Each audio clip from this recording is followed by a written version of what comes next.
ইরানের আকাশ এখন আর কেবল মেঘের দখলে নেই, সেখানে এখন রাজত্ব করছে মার্কিন বিমান বাহিনীর সবচাইতে ভয়ঙ্কর ৩ ঘাতক। ইতিহাসের এক বিরল এবং প্রাণঘাতী সমন্বয়ে তেহরানের ওপর চক্কর কাটছে আমেরিকার বোমানুত্রয়ী B-2 spirit, B-1 B Lancer এবং B-52 স্ট্র্যাটোফোর্ট্রাস। সামরিক বিশ্লেষকরা একে দেখছেন ইন্ডাস্ট্রিয়াল স্কেল ডিস্ট্রাকশন ধ্বংসযজ্ঞ হিসেবে।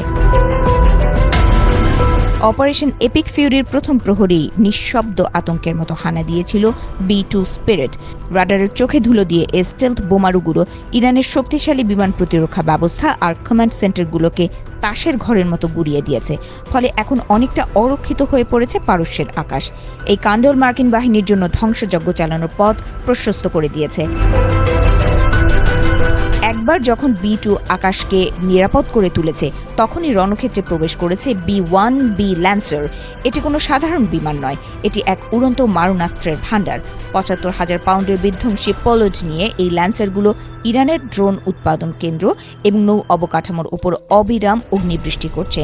ল্যান্সারের গতি আর বিপুল পরিমাণ অস্ত্র বহনের ক্ষমতা ইরানকে এক মুহূর্ত দম ফেলার সুযোগ দিচ্ছে না।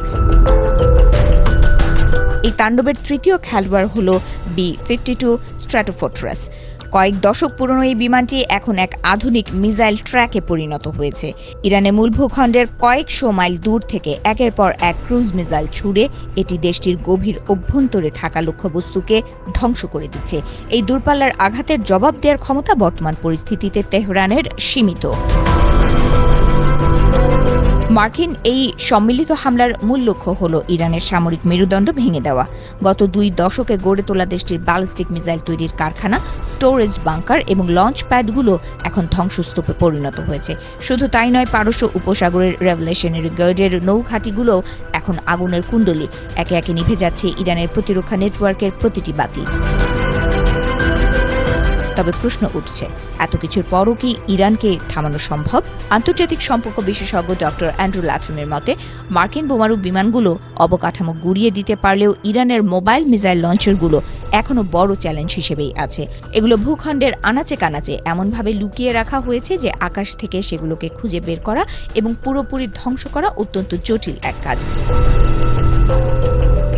ইরানও দমে যাওয়ার পাত্র নয়। তারা দীর্ঘকাল ধরেই এমন সংঘাতের জন্য প্রস্তুতি নিয়েছে। তাদের সংবেদনশীল পারমাণবিক কেন্দ্রগুলো পাহাড়ের গভীর স্তরে এবং কনক্রিটের নিচে সুরক্ষিত। মার্কিন বিমানবাহী ভবন ভাঙতে পারলেও ইরানি নেতৃত্বের দীর্ঘদিনের যুদ্ধ দর্শন এবং ভূগর্ভস্থ নেটওয়ার্ককে পুরোপুরি নিশ্চিহ্ন করা কেবল আকাশপথের আক্রমণ দিয়ে সম্ভব কিনা তা নিয়েই সংশয় রয়ে যাচ্ছে। বর্তমান এই পরিস্থিতি ইরানকে এক অস্তিত্ব রক্ষা লড়াইয়ে ঠেলে দিয়েছে। ওয়াশিংটনের লক্ষ্য স্পষ্ট, তেহরানের সামরিক শক্তিকে কয়েক দশক পিছিয়ে দেয়া। কিন্তু ইতিহাসের শিক্ষা বলে, বোমার আঘাতে শহর ধ্বংস হয়, ইমারত ধসে পড়ে, কিন্তু রাজনৈতিক আদর্শ আর দীর্ঘদিনের লালিত জেদ ধূলিসাৎ করা যায় না।